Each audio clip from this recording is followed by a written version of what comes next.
Hello, everybody, and welcome to the show. First things off, I totally screwed up. We had an incredible interview with Arlene Angerfist Blenko, who just got drafted into the GFL, and then technical glitches, everything gets lost. So I am so sorry to Arlene. If she doesn't beat me up, I will definitely want to have her back on because we talked about a whole things about GFL, which I think you want to know. I'll talk about it later in the show. Brian Bam Bam Barberino, you can see he's not here. He was here for the podcast that we recorded. That all died. I got my second guest back. He's going to be at the second half of the show. That is David Fuentes from Mexico. He's making his international debut out at Fight League Atlantic 18 on the east coast of Canada, February 1st. I will be there commentating the event. It's going to be an incredible show. That guy's awesome. Stay tuned for him. But now I get a secret special first guest on the show, which is very, very cool. This is so last minute, but I'm so appreciative. Guys, thank you for watching. Let's hit it. Ladies and gentlemen, this is the Fight Insight Podcast. All right, our guest right now, she is an undefeated bare knuckle fighter for BKFC who is currently on a 2-fight win streak with the 2 first-round finishes. That's the way we like it. She's looking for that 145-pound belt. She made waves at Knucklemania 5 last weekend by creating a viral moment as she went face-to-face with Hannah Rankin. And man, do I love that. You got to make those viral moments. You got to make the fans demand the fight. You got to make the promotion take notice. So let's talk to her. Maybe we'll get her to talk some trash so she can create another viral moment. Ladies and gentlemen, please welcome the Black Widow. Hey. Boom. Yeah, you definitely got to make those waves, man. And I'm all about that. Everyone that knows me knows I am. Yeah, but that's okay. But that is the thing. I mean, let's just get right into it. First of all, thank you so much for joining the show. I really appreciate it. I've been a fan of yours. I've seen your fights in BKFC. And just to set the stage, although we are your favorite combat sport, mostly MMA combat sport podcast that you're not already listening to, boy, do I love BKFC. I went 2 years ago. People that listen to the podcast will know. But for your fans that are going to watch and they go, this Timmy B guy doesn't know BKFC. I've been watching BKFC for a long time. We always have fighters on the show. Just a couple of weeks ago, we had Taylor Killer B Starling, who, boy, that fight was madness at Knucklemania 5. It was a good fight.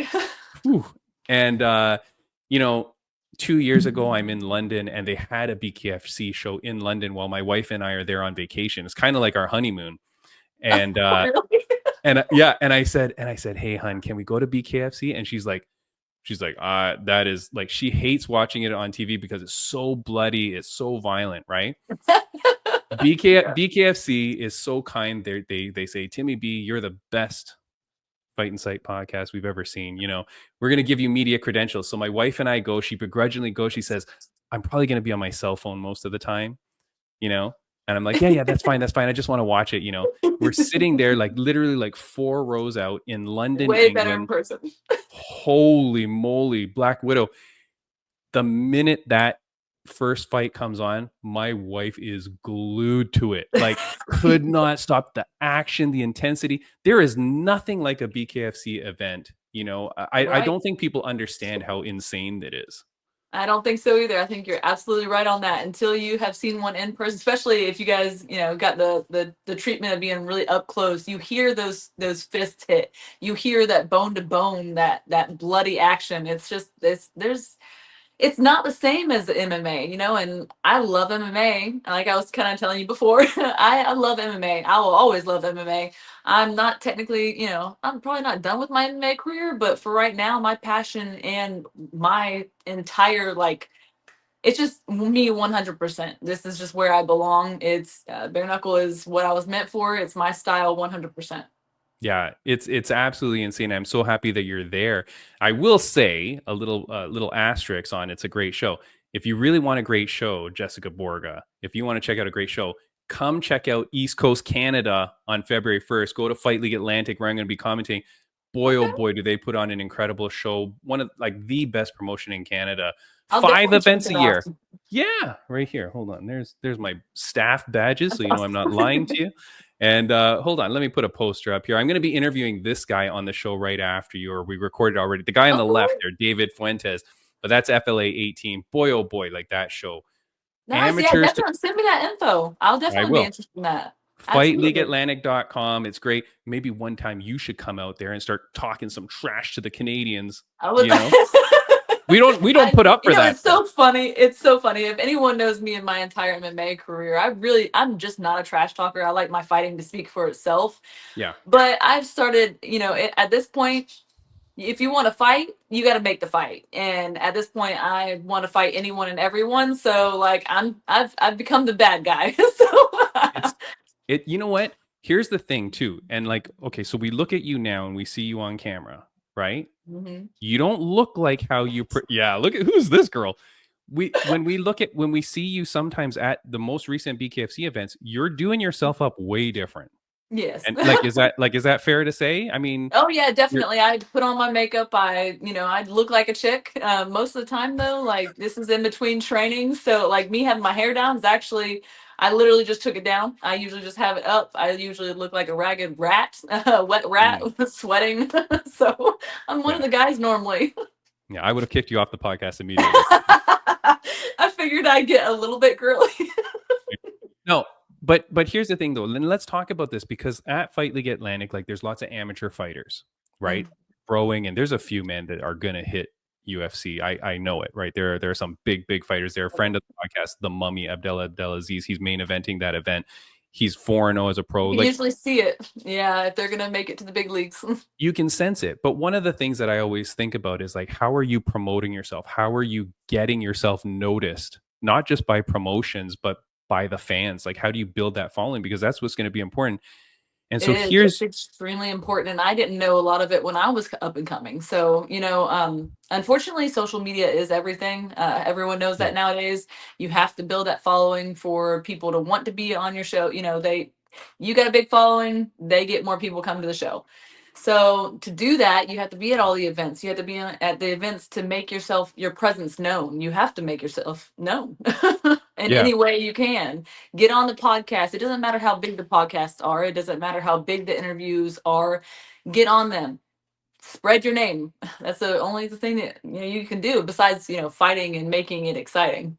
yeah. Well, that's the thing too. We don't get to see you too much because every time you're in the ring, it's a first round knockout. So it's like, hey, there she was, there she's gone, and it's like, okay, that's it. I know. I actually get a lot of shit about that. Do Like you? everyone loves the brawls, but I'm sorry, I got power. I'm gonna use it. So Yeah. Well, don't apologize, keep doing your thing. Okay, but here's the thing though. So you go out and I'm going to play this clip. I hope this doesn't get shafted by YouTube or whatever, but I'm going to play this. I mean, I don't think it's an official clip. I think this is just someone's cell phone, I think, that was recording this clip. I'm Let me interested to see. I don't think it's BKFC, but let me play this part here. Tell me in the fucking contract! I ain't fucking scaring you! I'm fucking saying it! That's right, fuck you! Yeah, you know who actually filmed that was Misfits, dumbass. Sorry, Oh, I don't. wait, I'm what's not a fan of her either. Oh, you mean the champ? Yeah, Misfit Faria. Like me and her Yeah. have had beef online for a long time, and she keeps calling Ah. me out, but she won't come and play with the big dogs. So she wants me to cut weight to come to her. I'm like, nah, if you call me out, you can come to me. I even offer to catch weight at 140, and she won't take it. So that 5 pounds is a real big deal for her. It just means Yeah, you're yeah, scared. yeah. Just admit it. But I went up to Yeah. both of them, and I was like, hey, I'm not surprised that you two are sitting here chit chatting together. So Wait, and that's why what wait. started it all. Okay, but because here's the funny thing. Like I saw another clip before where it seemed like you went up and you were kind of cordial to them. I tried to be, absolutely, and then there was shit talking after, and I was like, "All right, I was like, I'm done playing this nice, I'm not." It wasn't even nice, honestly. I went over there and I was kind of a sarcastic bitch, to be honest with you, because Hmm. them two were sitting next to each other, and there's been beef between me and both of them, and I want Hannah Rankin for the 145 title. That's the next fight that I'm concentrating on. That's the one I want. That's the one I'm waiting on the date for.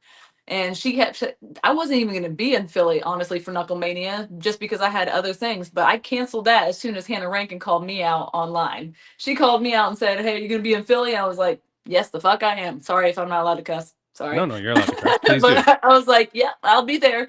And I wanted to make sure she saw me. So I went up to her and I was like, hey, I'm not surprised that you guys are sitting next to each chit chatting together. I was like, I said, I just want to make sure that I made my presence known to you that I was here. And then she wanted to be all nice and like, yeah, let's make this division. And we handshook and everything. And the moment I started walking away, I hear it again. So I'm like, you didn't think I was going to fucking say anything? I came up to you. So that's it is what it is. So wait, so that's the part I missed because I see one clip which is just you kind of being cordial and then you kind of walking away. Mm-hmm. Then there's And then nothing. she's- And then the only other clip I see is this one that we see from the Misfit, which is like you just getting hot. Yeah, and then I'm just over the talk. I'm not, like I said, I'm not a big talker. So as soon as I heard that there was more talk right after that in the interaction, the first interaction, I was like, I'm done. I'm done with this. I was like, get the fucking contract. Like, stop talking about it and make it happen. So what's the deal though? So what's the deal? What's the story? For people that Or don't they're know, waiting on the date. That's the only thing that I heard is they're just trying to finalize the date on where it's going to be. But it's supposed to be her and I, and she's posted about it since like September, October, whatever her last fight was in Marbella. And so she's known about it. I'm ready to go. I've been literally like, since they've gotten her on the roster, I'm like, let's go. She's a 2-time world champion boxer. I'm all about respecting anyone who gets in the ring, but now there's bad blood. And my first 2 opponents, I didn't have a problem with them. So. Oh, you mean you weren't hating on them and you still like did what you did.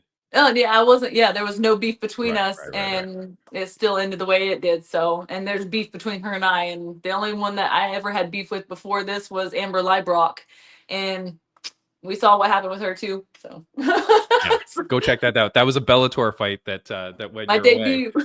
Yeah. So here's the thing though, Hannah Rankin, she's a 13-8 pro boxer. So she's a well-decorated boxer. She's got the thing. She's 1-0 in BKFC, I believe.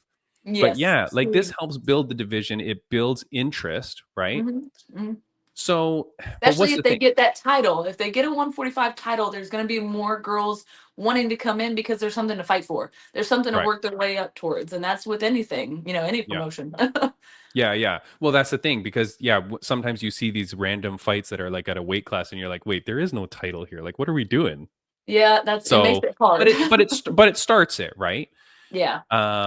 Now, if you were to fight her, there's no 145 belt. Would you want to go straight to her for the title? Obviously, you wouldn't want like a Grand Prix or some sort of tournament. Well, she's not the title holder right now, so no, I know. Yeah, but it would be for the vacant title, right? So me and her fight for the title, and whoever that would be the number one. Has BK is this just you and her making this up, or is BKFC have they? No, been I'm talking hearing to you? it's supposed to be, so I'm hoping that they're actually going to do that. Nice, That's nice. what I'm hearing. Yeah, okay, yeah, that's good. And like you said, so wait, did the promotion get mad at you at all for causing the ruckus? I'm assuming not that I'm aware of. Were they happy though? Did they call you and go there. like, "Hey"? But did they call you and go like, "Hey, high five"? Like this is good. No, like, we need this. Nobody did that either. But there has been talk about it on some of the shows, the interviews and stuff like that. There's people that sent in the clip, and like you said, it kind of went viral. So like everyone was talking about it, and they're like, "Well, I think it's good that she's making her presence known and blah blah blah." But a lot of the people were like, "Oh, she's she's just mad that she was sitting behind you." I was like, I don't really care where I'm sitting. It's free tickets, so yeah.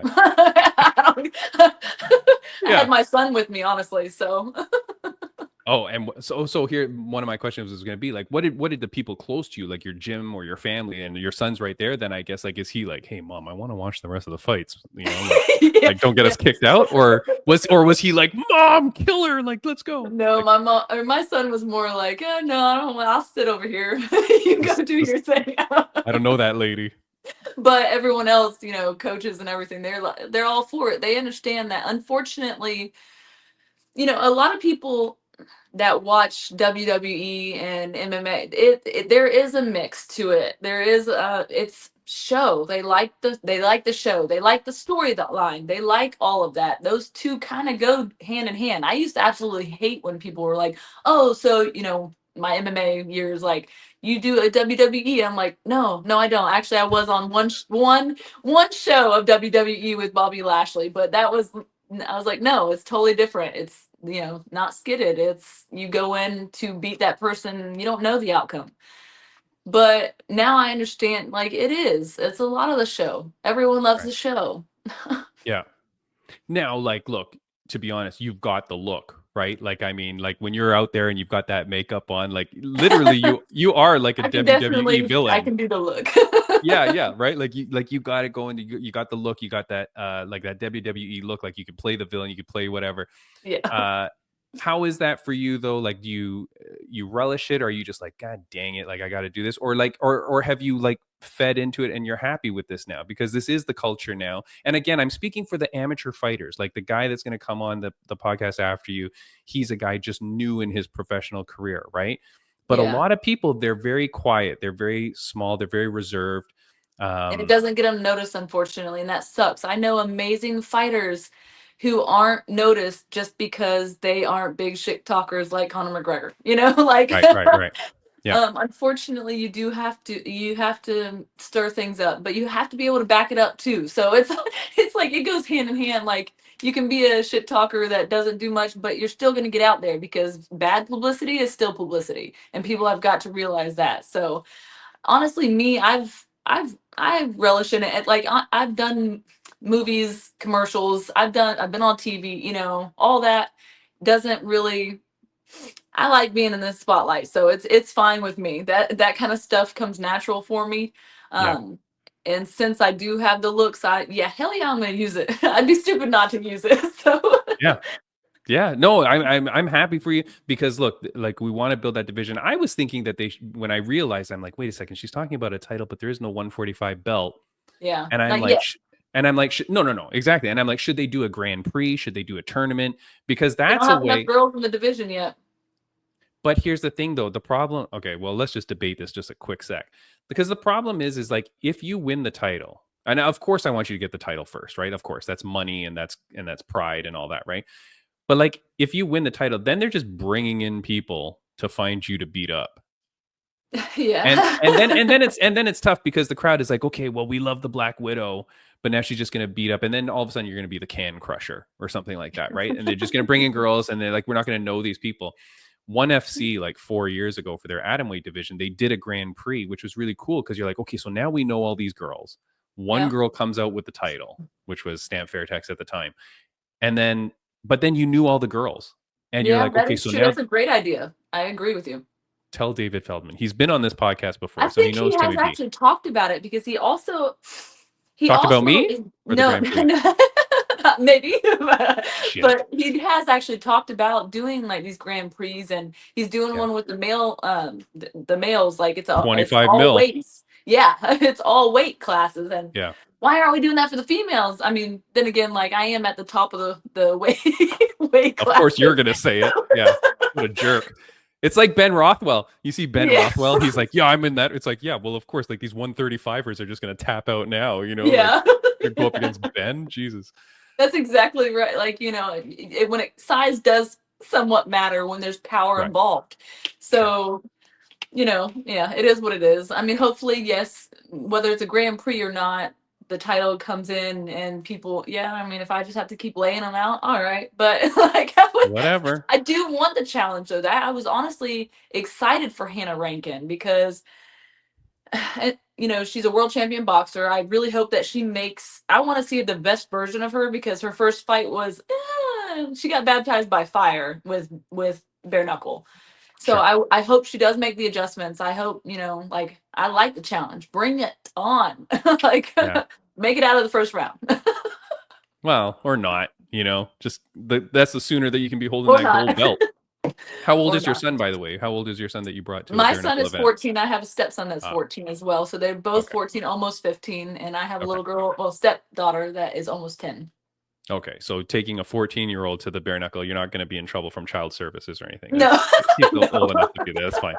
Yeah, luckily I didn't take him when he was younger, honestly, because a lot of drunk people, it just gets, especially in Philly, Well, like the one that I went to in London, England, it gets it busy. was like man. it was like the movie. What's the movie with Brad Pitt? Oh my God, when he's like the gypsy. I know which one you're talking not about. Lock, Stock, and Snatch. Yes. Snatch. Yeah. Okay. Yeah. Okay. And like the crowd was insane. Like it was like it was London was those the like those second best gypsy crowd I've girls. ever fought in front of. Yeah, and there were girls that were like standing up on the chairs or whatever, and they turn around that crowd and they were just flipping the bird to the crowd and throwing beer like into the crowd. Like you're just like, That's what is going insane. on? Yeah, crazy. It's Uh insane, and I'm like mama bear, so like I can't be away from him for very long. I want to make sure he's okay, and yeah, yeah. 14 is still a little young for me, so I Yeah, I for couldn't sure. stray too far from him. Yeah. He's Now I'd be remiss if I don't ask about Conor McGregor because he's one of your new bosses, right? And he has taken, let me just say, a very active role in BKFC, far more than what I think a lot of us thought was going to happen. I interviewed David Feldman right before or right after that announcement came out that Conor was buying it. And so okay. at the time, my big question was like, what is Conor going to do for you? And his answer was great. It was people pick up the phone when Conor calls. Right. And so for him, it was a It's way true. that nobody was going to ignore Conor McGregor. So if he wanted to talk to a television station or a movie studio or whatever, right? It has Conor blown up McGregor's on the since. phone. Yeah. But the thing is, Conor's always freaking there. Yeah, he He's at, has been very, very active with the fights since he's been involved. yeah, He took a little bit of time off for that little thing that he had going on. sure. but, Yeah. but Yeah. everything, he came back. But Hannah Rankin is actually his like cousin. What? Yeah. They're like third cousins or some shit. So you're So going to the beat first up the time I met boss's Connor, cousin? that's what I said. I shook his hand in Marbella and I was like, hey, I'm gonna beat up your cousin. He's like, I love it. Like, him. He's just Yeah. I beat up 6 of my cousins last night. So like, what does he care? he loves that shit and he loves the show. So he's all for it. He's like, keep doing what you're doing. I'm like, I plan on it. Your Irish accent is terrible, by the way. I know you're trying, but it's really bad. But I know. okay. So, but how, like the fighters, they're happy. Like, I mean, he seems like he's just in it. I think he thinks he's a BKFC fighter. Like Yeah, I think that's the he's problem actually too. Because wanting to do one. I yeah, don't know if that's accurate or not, but no, I think it is accurate because at the end of Knucklemania 5, he gets in there in Jeremy Stevens' face, which there is a huge story there because yes. he's who the fook is that guy. Who And the fuck? and he wants to fight him, but I mean, like he's contracted to UFC. Like we're not stupid, and there's no way on planet Earth that Dana White allows him to fight bare knuckle. I mean, Yeah. just Unless no he way. gets out Because of his contract, I don't think it's possible either. So yeah, so I would love yeah, to see it though, because I think he would rock at bare knuckle, honestly. yeah. I mean, like it's insane. I mean, it would He's just an be accurate insane. puncher, man. Yeah, it would just be insane, and it'd be a great thing. But so, anything else with Conor aside from you saying that you're going to beat up his cousin? Like No, the I haven't relationship. actually really got to talk to him much besides in Marbella. Mm, He's usually really busy and he usually comes in late. Like you saw the I'm late. Fuck you. Like yeah. That's awesome. So he's usually just too busy, and I really just don't make it a thing. I don't really fangirl with like Mitch people. Like they're people to Sure. me. I respect what they've done for the sport and stuff like that. But I'm not gonna be like, oh my god, I gotta see him. No, and that's not the Black That's Widow not style. me. No. All right. Look, I appreciate so much you taking the time to come on this podcast because it's been so cool, like to see what you're doing. And I know like there's a lot of people that don't like what you're doing. Like, there's It's some always people gonna be. there's some people that might not like it because they go, oh, it's going to change things and blah, blah, but, or, whatever. But then there's the side of it is like, hey, this girl has to get her name out there. Right. This girl has to do what she's got to do to get on people's Instagram stories so that people then click over, they follow Black Widow Borga. I've got your Instagram down on the handle. So for people that are only on audio, You get to it's see the other sides too. Yeah, they get to see Right. like not just the fighting, but like I show all my life on there, and like my funny side, my everything. So Yeah. it's exciting to see those different sides of the fighters too. So Yeah. It is very cool. So, but I mean, yeah. So follow her at Black Widow Borga, Borga. Follow her on Instagram so you can see all the stuff. Before I let you go, and I do have one final question I want to ask you: is there anybody that you want to shout out, say thank you to, or send a message to the fans, viewers, and listeners? just of course, my team. I couldn't do it without my coaches and team Shift Combat. We are gonna kill it this year, and I'm excited to for what's to come. They're making me even more of an animal and accurate, control chaos. So I'm excited to actually show that on the next fight. So, and of course, all my sponsors that are behind me, they've been behind me, a lot of them since the start, and I couldn't do it without them. Very, very nice. And hey, look, when you get that title fight or the whatever comes next, I want you back on the podcast so we can promote it. I would really appreciate if you do come back. Awesome. I feel like we're friends. We were talking before about sometimes the guests are lame, but you're not a lame guest. So. Well, a lot of the podcasts are lame. No offense to all the others, but it's hard to if you don't have a personality, don't make a podcast. That's all I gotta say. You have personality. Oh, look at that. In the middle of her saying something nice about me. Did you get a phone call? A phone call. Yeah. See? Was that another podcast calling you to go, I don't like you talking good about this guy. Get this. No. So yeah, no, I appreciate what you're saying. No, I appreciate what you're saying. But yeah, definitely you got to come back on the podcast. And especially because my co-host, Brian Barberina, look, he's been saying he wants to go bare knuckle. Right. Yeah. And he's a guy that's made for bare knuckle. Like that guy is a grizzly man, so he fits. That's awesome. But the problem is he's too nice. Oh, you know what I mean? On the like besides fighting or even in fights? No. In fights, he's an animal. Yeah.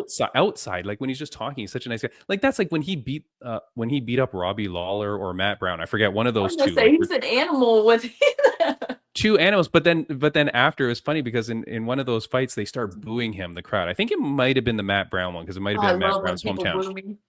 So, but they start booing, and then Bam Bam is so nice. Instead of turning to the crowd and going, boo me, boo you, or, whatever, he just goes, hey guys, I love you all. And he was just so nice. And then I think the crowd is like, oh shit, okay, well, we like this guy because he's such a nice guy. But for bare knuckle, I told him, I go, you should get down to Knucklemania 5 and start chatting in people's faces. Yeah. Go up there in his overalls with the mohawk, you know what I mean? Like it's so hard for people to do that though if it's not their character. But that's why you could teach him. But you could teach act the part, but like man, honestly, I just want to fight, and that's like the main thing. But I don't mind the acting. I don't mind the like the starting stuff to get what I want kind of thing. But it's just everyone even that has met me is like, man, you're so nice. I'm like, it's like Jekyll and Hyde. I've got a demon in me. Like it is. I get to release it legally. So I need to fight. That's the best way. But all right. Well, thank you so much for joining the podcast. I really, really enjoyed this a lot. And you saved my butt because again, to Arlene Blanco, who was a fellow Bellator fighter. Sorry, girl. Right? Yes, I know. She's awesome. I have much respect for her. Just understand she was like on the slopes in California in like Lake Tahoe or whatever, and it's all snow, and she's there in her snow gear, and there's a snow slope behind. It was such an incredible interview, and the stuff that she tells us about GFL was crazy. Like, did you watch the draft? No, I have not. No, you didn't have 4 hours to spare on a Friday night. It was so freaking long. It was so stupid. That's the only reason I was like, I can't do that. I can't. Yeah, but none of us knew it was going to be 4 hours long. We thought, or 3 hours long. We thought it was going to be like an hour. Yeah, get the managers in a room. Yeah. So, anyways, we talked about a whole stuff. Look, this podcast is going a little bit long, so I'll talk about it on another episode. Hopefully, we get Arlene back one day. She's really cool though. Like, what a cool girl. And but anyways, okay, I'm going to ask you my final question. It's a question that my mom used to ask me almost every day of my life growing up. So I ask, what are you laughing at? So it's not something stupid, Okay. Well, maybe it is. I don't know. But my mom used to ask it to me almost every day of my life growing up. So I want to ask it to you. I ask it to all my guests. On a scale of 1 to 10, Black Widow, Jessica Borga, how happy are you? 10. Oh, all right. This is the happiest I've ever been in my life, honestly. I have a wonderful husband that my family, and thanks to them as well, because I said my team and everything, but they're part of my team. My family, my husband is the first person in my life that has treated me with actual love. Like all the relationships before didn't work, but it's just I'm happy. I'm truly happy. I'd be happier if I fought. You know what? Make it a 9, because until I get that contract, I'm really not happy about that part. So make it a 9. Right. When you get the contract, how long do you think you get? Like, how long will the contract? So if it won't be long. I'm here in March. I'm here in March at the latest April. Oh, okay, so okay. It will be soon, and I've been in fight camp pretty much, like training for Hannah pretty much since I heard her say that since September, October. So All right. Well, look, go kick ass. Right. Keep Will do. training, keep doing your thing, man. Keep putting out the content, keep getting on people's radars. Like you said, you're smart. Get on the podcast, get on, not other podcasts though. Don't promote them. But you know, get on the interviews, right? Get your face known, get people to know you, because that's how things work in the industry now, right? But you're already there. You're in BKFC, you're a BKFC fighter, 2-0, perfect record, perfect finishing record. So like, good luck to you, and I really can't wait to see you on this podcast again. Be very excited. Thank you so much for having me. I'm glad we could make it work today. Yeah, thank you. Okay, have a good one. See ya. Bye-bye. Bye. Dang. All right. That was a very cool surprise guest. Look, I booked her this morning because I was so depressed about losing that interview with Arlene. So again, Arlene Blanco, I cannot say apologize enough to her and her management. But here's the thing. I do want to say thank you to all the friends of the podcast. If you're looking for other great audio podcasts, go to rageworksnetwork.com. We've been with them forever, for 4 years. This is our 4th year anniversary episode. So it is kind of crazy that I'm alone, you know, after having so many guest hosts and stuff like that. But Rageworks Podcast Network, go check them out. And announcing that we are now on the Sweep the League Network and Refocus Network. We're thrilled to be part of them. They are platforms that are all about showcasing incredible content creators and hosting interviews that inspire. So Timmy B and the Fight Insight Podcast, we are a part of them now. So go check them out. Again, it is Sweep the League Network and the Refocus Network. You can find our content on there now as well. Of course, I'm on Millions. You can buy my t-shirt there. Go to millions.co to get my t-shirt. That would be really appreciated. The link will have the description there on how to get to that. What else?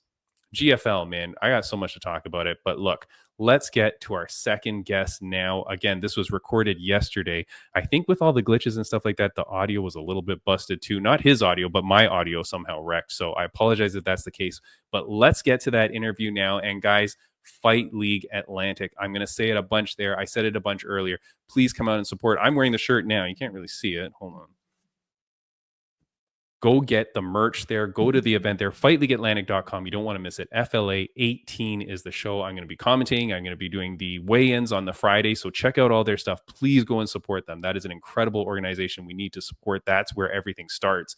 Guys, let's get on with the second interview. Thank you so much for joining the show. He is coming to us from Monterrey, Mexico. He fights out of Azteca Fight Club. And on February 1st, he makes his international debut MMA fight at Fight League Atlantic's FLA 18 in the Moncton Coliseum. Ladies and gentlemen, please welcome David the Titan Fuentes. Hey, what's going on? Long time no see.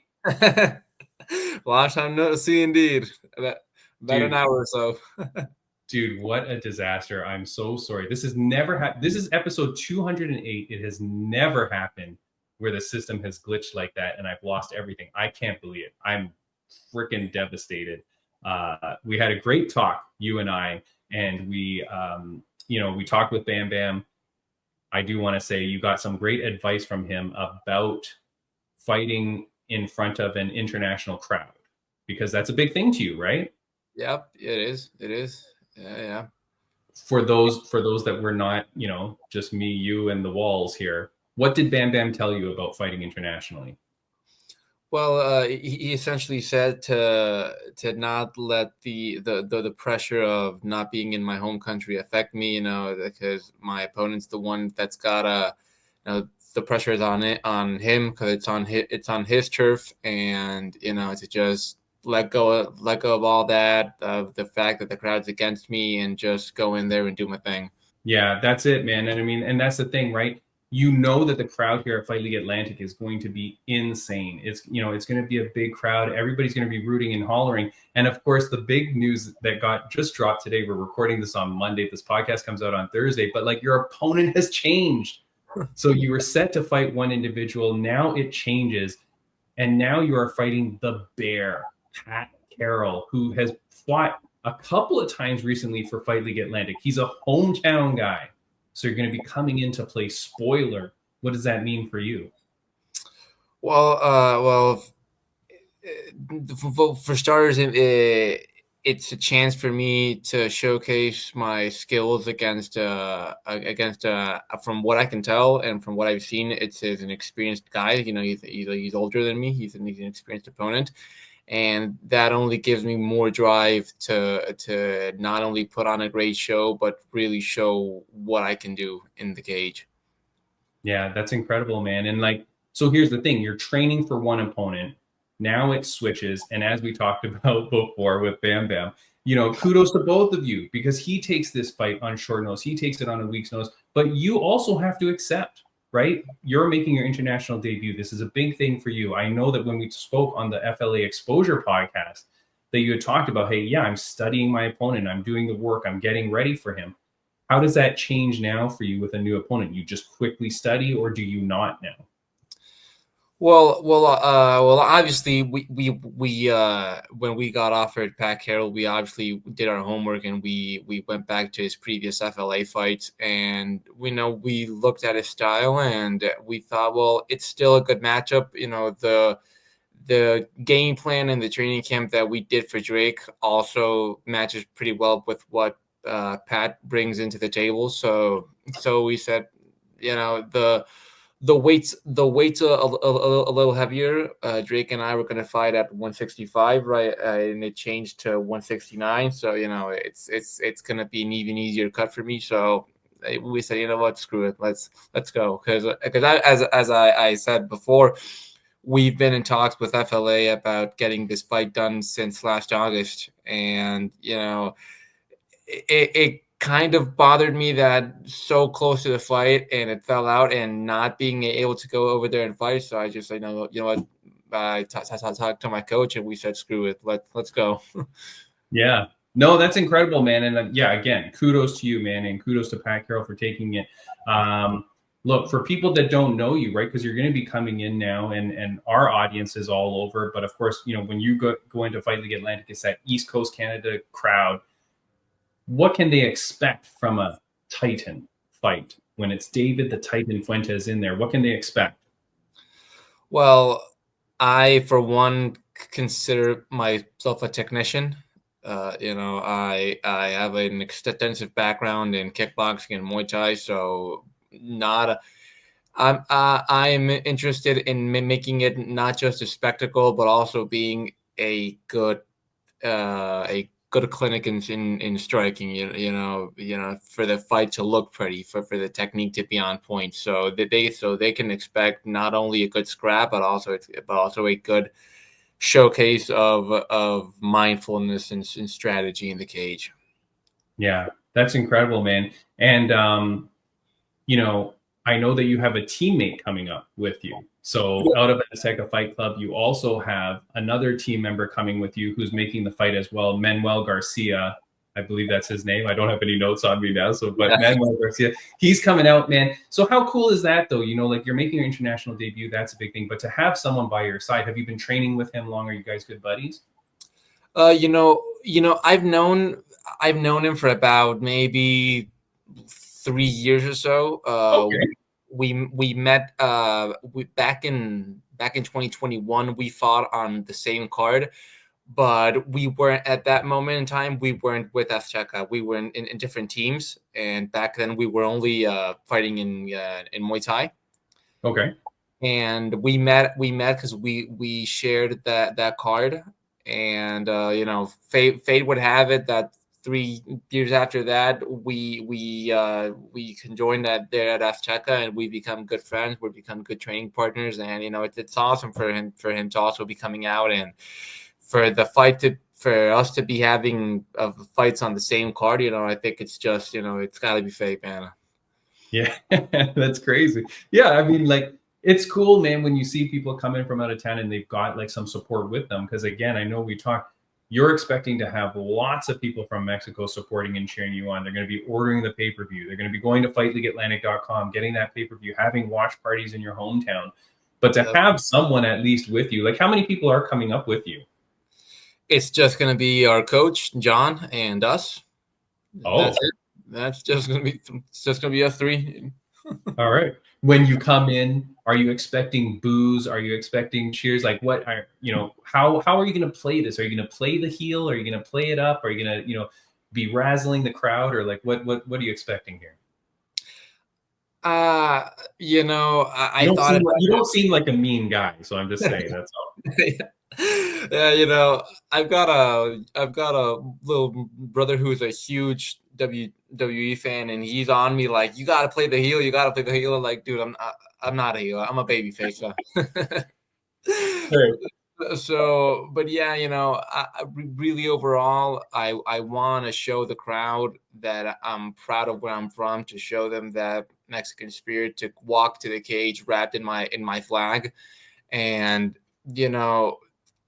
obviously show them a ton of respect, show Pat Carroll the respect he deserves, and overall, to thank the Canadian crowd for having me on there, but also to show them that we've got a little something special down here south of the border. Yeah. I mean, that's the thing, right? We always hear about the Mexican fighting spirit, the fighters in the UFC. They always talk about it, and we see it. Is that a real thing, or is this just a legend? Like when they talk about the Mexican fighting spirit, how is it that as a young man growing up in Mexico, how does that go into your psyche or your mentality? Like, where does that come from? Well, honestly, I think it comes down to maybe our genes, our ancestors. We are a warrior race. We are our ancestors. Back in the pre-Hispanic eras, the Aztecs, the Olmecs, and the Toltecs, they fought the Spanish invaders, and all the classic warriors like the Otomis and the Ocelotes, they were known for being very hard and brutal warriors on the battlefield. So I think it's been passed down from generation to generation. And if you take a look at a school in Mexico, like a typical high school, middle school, it's a lot of fighting. It's a lot of fighting. Wait a second. You don't mean like a class of fighting. You mean like just kids are just fighting random? Yeah. Like the kids, I got into quite a few scraps back in school. So I think it's just bred into us, I believe. And when we actually choose to compete in a combat sport, it shows right through. Yeah, I mean, and that's crazy because like it is pretty impressive how successful the Mexican fighters have been in all combat sports, of course, in boxing, but now in mixed martial arts, right? There was that period where the UFC had three Mexican champions, I think, at the time, right? Yeah. Yeah, it's just crazy, man. How big is it in Monterrey, Mexico, or in your surrounding towns, like for you to be fighting? Is MMA huge in Mexico? Yeah, it is. MMA has definitely grown a lot over the years. I remember back when I was like 16 years old. I got into the sport when I was 16, and I wanted to watch the. I don't know if you remember this fight. It was the Cain Velasquez versus Fabricio Verdun fight. Yeah, of course. Obviously, Cain Velasquez for us, he was our first Mexican fighter in the UFC, so he was huge for us. And I wanted to watch that fight, and I absolutely no restaurant or sports bar around my area had it. And a couple of years ago, when Brandon Moreno fought, I think Biggie? it was I thought when he fought Pantoja for the last time, I was at a Buffalo Wild Wings, and the entire restaurant just erupted in applause for Brandon, and that's when it hit me like MMA is now mainstream in Mexico. And also we've got a bunch of great organizations like Lux Fight League and Budo Center Championship that are like the feeder leagues to the UFC in Mexico. So it's taken off. I mean, we've even got a PI in Mexico City. Really? Yeah, you didn't know? No. You're saying a performance institute, a UFC performance institute? Yeah, I knew obviously there's the one in Vegas, and I knew that there was one in China, I think, or somewhere in Asia. Mm-hmm. But there's one in Mexico? Yeah, in Mexico City. So wait, so what does that mean though? Because see, this is the thing. Like, if you're a UFC fighter, how you do not move to Vegas is beyond me, because to be able to have access to that PI, get all the training, get all the nutrition stuff and everything like that. Like, I think like food is free and stuff like that too. Like, it's crazy. Yeah. It's very strange to me when, like, you know, like even Bam Bam, like I've known him for years now through this podcast when he was fighting in UFC. And I always thought, like, do you just pick up and move over there? Because the benefits must be huge. When do you get to start accessing the PI? Once you get signed to the UFC, or it's once you know someone at the UFC, you can go with them, right? Yeah. I've had friends that have been invited to the PI by UFC fighters, and Okay. they can go in and train for free. I think I mean, if they're not a UFC fighter, I think they do have to pay for like for food and stuff, but they can gain entry for free, I think. Or you just let the UFC guy get food and then shovel you something, you know? Just slowly start drinking their shakes and stuff. Slide it into my back pocket, that protein bar. Just excuse me, sir, didn't you just grab a banana? Yeah, I just want 2 bananas. That's fine. So you know David Fuentes is eating a banana.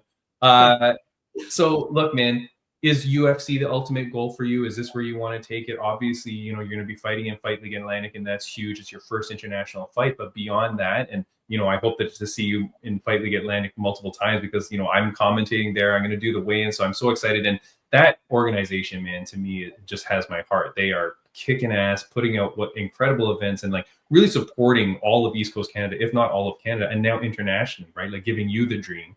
Yeah. But is UFC the ultimate goal for you?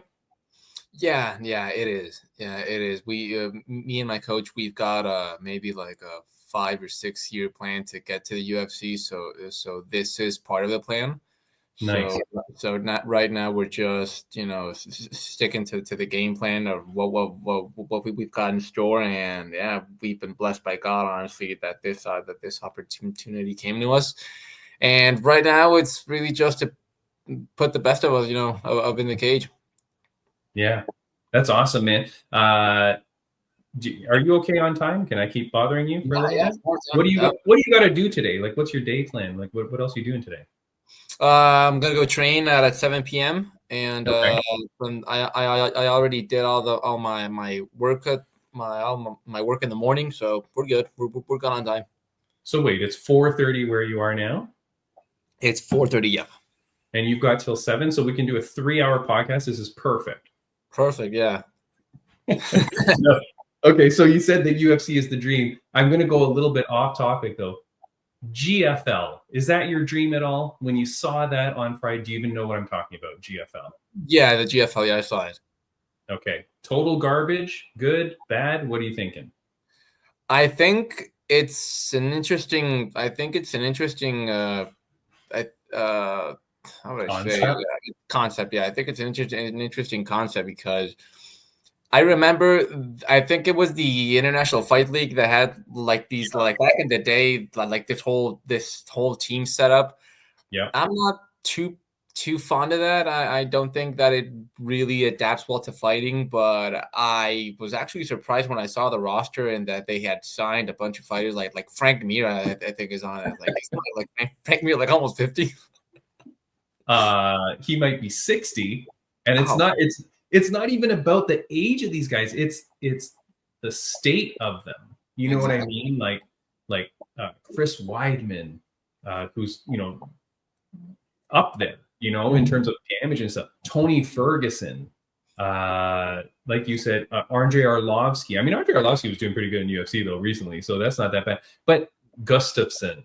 Yeah, there's a lot of people that seem to have been finished fighting. Tyron Woodley, right? Totally. Who seem to be finished fighting, and now you're being allured out for this money. And I really thought, man, going into that draft on Friday, I really thought that none of those guys were going to get drafted. I thought that they were just using them all for their name so that we would all watch the draft. But then it would be younger up-and-comers, or like people. I mean, Gegard Mousasi was drafted. Look, that dude is still in his absolute prime. Oh, totally.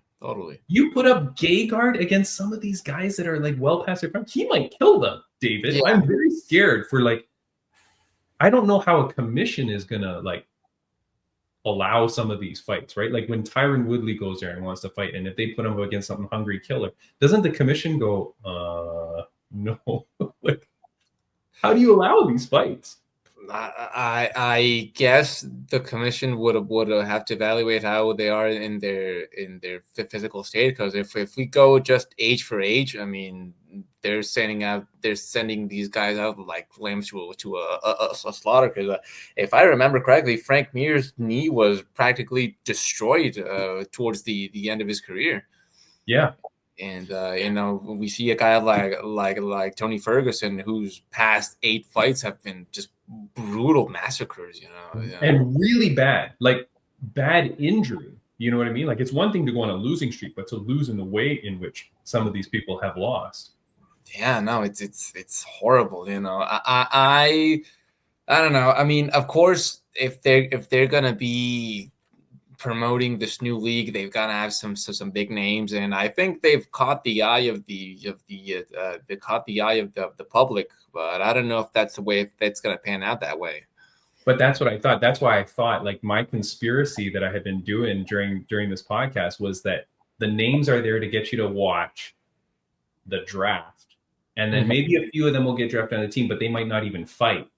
But they're just going to be in the crowd, or they'll be the coach or whatever. And I thought, okay, well, that's going to lend the drama. And then the team aspect, you're going to hope that makes us excited because it's something different, But boy, oh boy, they all get drafted. And it's been very interesting. So our podcast got messed up, right? The one that I recorded with you. And after you, I had a girl on who, I swear, if she doesn't fly to Toronto and kill me, I don't know what she's going to do. But she was on her vacation, Arlene Blenko, Anger Fist. She's from Australia. She's on a family vacation in California. She took time out of her day. She does the interview with Bam Bam and I, and then our computer goes, and it's all gone. We talked to her a lot. We talked to her a lot about the GFL. She got signed. She says there was no funny business. She goes, I had no idea. I was out of my contract with Bellator. Like, she's like a 10 fight veteran with Bellator, former world title challenger. She goes, no, I got out of my contract. I signed with them. I didn't know if I was going to be drafted. I'm watching the draft just like everybody else. Suddenly I see my name on there and I'm drafted. I'm happy. Like, I've got 3 fights. Oh, wow. But the thing is, the fights have to happen, first of all. Like, it has to actually happen. But the thing that I thought was so funny, David, is she gets drafted by Team Dubai, which is Cain Velasquez and Javier Mendez. Okay. Mm-hmm.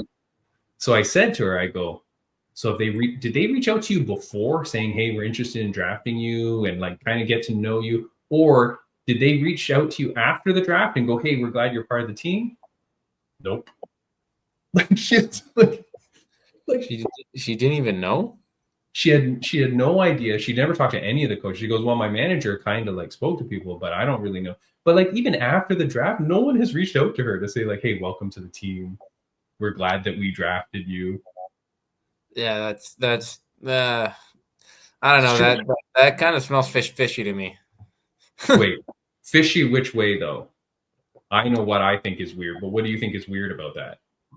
Well, I mean, I mean, from my perspective, I don't think that it's, to keep the fighter completely in the dark about if they're going to get drafted or not, or what team is interested in her, or even, anything, and even now that the news has broken about the draft, that no one's reached out to her. I don't know.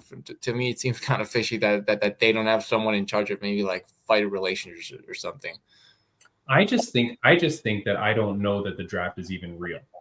Mm-hmm. I don't know that the coaches were really drafting people, because the way it happened, it seemed like it was all preconceived.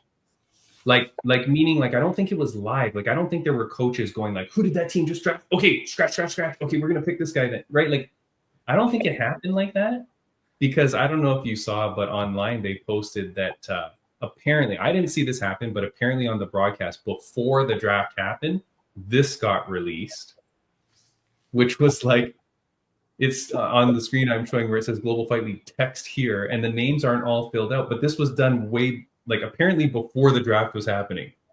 Oh. So they're like, wait a second, they were filling this out before it really happened. And then the names that are on here is not the way the draft went. Like, these names are not correct. So people were like, well, that's weird. And then what also was weird was while the draft was going on, it got to like hour 2, like I'm falling asleep. And they were drafting so slow. And then all of a sudden they put this on the screen. They're like, okay, here's all the women that were drafted. And then they just showed all the women that were drafted. It's like, well, when did that happen? Like, when did the coaches do this? Because to draft 6 women times 6 teams, that would have taken a long time for them to figure out. Yeah. Because, like, what if I wanted to draft Holly Holm, but then someone else has to pick? Now I've got to go to my next pick or my next pick. And then you're picking only 2 people per weight class. So, like, it could get kind of confusing. But, yeah, I don't see how they could have like done like a draft, like proper draft, like they do in the NBA or the NFL. Had to actually carry out that way. I think it was all planned from the beginning. So do I, man. I think it was a little bit weird, but that said, I'm happy that these fighters have a place to fight. Like, that's what Bam Bam and I were saying. We're like, okay, regardless of whether it was fake or not and whether they scam the fans, as long as the fighters get to fight, that's all we care about. You know what I mean? But so that's my Timmy B's conspiracy of the week. Okay? The draft was fake, man. Like, it was not happening in real time. It wasn't thing. But that doesn't still take away from the fact that this is cool. I think it's cool. I don't want to see people get hurt. I don't think Tony Ferguson should be fighting. I mean, who am I to say, I guess? But I wouldn't, the matchups have to be right. That's all that has to happen. And I will say to Arlene Blanco, who spent time out of her family vacation to interview with Bam Bam, I am so sorry. Like, I don't know if you can see, I keep staring down at my phone because I keep waiting for her to send me like hateful messages. But it's terrible, but I feel bad. But so, man, what can I ask you? What did you want the fans to know about you? Like, what do you want people to know about you? I feel like one of the stories we talked about with Bam Bam, you used to be bullied when you were a kid. You were a chubby kid. Bam Bam was laughing because he's a chubby guy. And he said, well, I was a chubby kid and I'm a chubby man. But you lost so much weight. Yeah. Like, that's a crazy thing, man. And that's all because of martial arts? Totally. Yeah, 100%.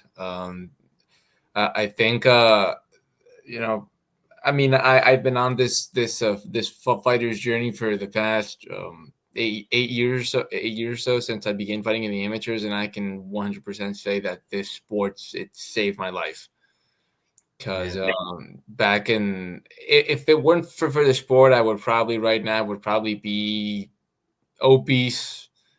Like morbidly obese, because judging from the way I was going back before I began training, I would probably right now be morbidly obese. I would be struggling with some form of addiction. Probably I would just not be going down a good path. So I can 100% say that this sport saved my life, and it gave me a sense of purpose. And I've been fortunate to be able to teach classes to the youth in my city, around a bunch of gyms in my hometown area. So I don't know, it's kind of fulfilling to like see a young kid like sort of about to go on the road that you've been on for so long. I don't know, for me it feels really good to see these kids that are in the same spot that I once was, that they're insecure, they're chubby, they're obese on some occasion, on sometimes, or even friends of mine that have come to me seeking to help them train because they want to lose weight, or they want to stop smoking, or they want to stop drinking. I think that this sport totally has the capacity to save lives. Yeah. And look, man, and you're an inspiration to them. You know what I mean? Like, you're out there, you're doing your thing. You've changed the way you look. I really hope, man, that you get all the success in the world, and that you continue to share that story, because we've seen that story from other fighters who like use their past to then inspire the youth of tomorrow. And that's what you got to do, man. So I know you might not want to, but you got to save those photos of when you were a chubby kid. So that when they do stories, you know what I mean? Like, if UFC wants to do a story and like, well, this was the Titan back when he was a kid, and look at where he is now. And when you can speak to kids and tell them, right, that this is the story, this is the transformation you can do. It's very cool, man. Like, I'm very proud of you. Thank you, man. Yeah, I've got those photos on my phone because Yeah. Yeah, no, that's crazy. Yeah. One thing I do want to ask you before I let you go, man. You speak very well. Like, you speak English so fluently. When we were on the FLA podcast, FLA Exposure, you were translating for your friend Manuel. And I do want to say kudos to you, man. I thought it was so cool because as he was speaking, you were typing to make sure that you didn't miss anything, and so that you would be able to relay exactly what he said. I really appreciated that. How come? I don't know if this is a terrible question, but like, how come you speak such good English? Like, it's fluent. Did you grow up in somewhere else? Me and my family, we moved to Atlanta when I was about 6 years old. Oh. And we stayed there for about 4 years. But it wasn't really that long of a time. It was only 4 years. But I later learned that around that sort of age, your sort of throat sort of molds into the way that you're going to speak for your whole life. Okay. And since I was speaking English at that time, my throat sort of molded to speak English, which is why the American accent stuck with me. Because I'm the only one in my family that's got an American accent. Neither my parents or my brother, they have an American accent. So when you speak Mexican, does it come off as if you're an American speaking? Like, do people in Mexico think that you're a foreigner? No, because I've also got my normal accent in Spanish. My accent is from the north because Monterrey's in the north, and we have a very different way of very different accent from the people in Mexico City or for the people in the south. So when I'm talking to other people here, they know I'm from the north.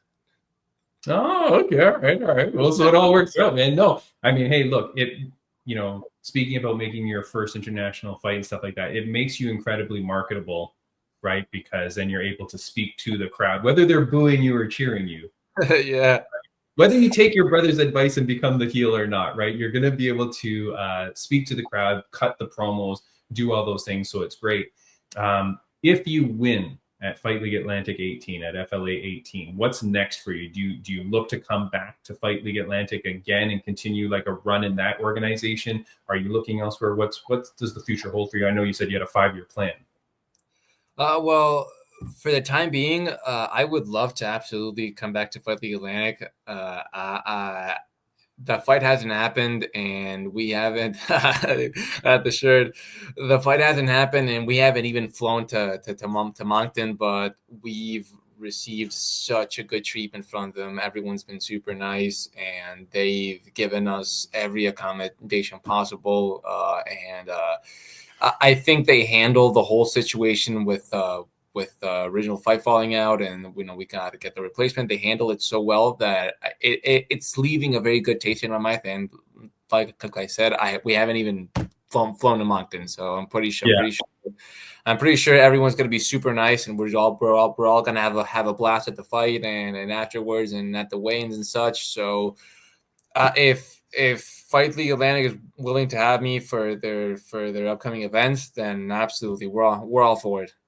That's cool, man. No, I'm very excited, buddy, because I'm in Toronto, Canada, and my first opportunity to get out there was, I think, September of 2023, and I just fell in love with it, man. And I'm so honored to be a part of that organization. It's through this podcast kind of that I met people, because I met the owner, Derek, or one of the owners, Derek, through this podcast, because I was just looking at like other Canadian organizations. I was like, it's so cool what you guys are doing. Next thing you know, I'm out there, and the people are really good. I think you'll have a really good time, man.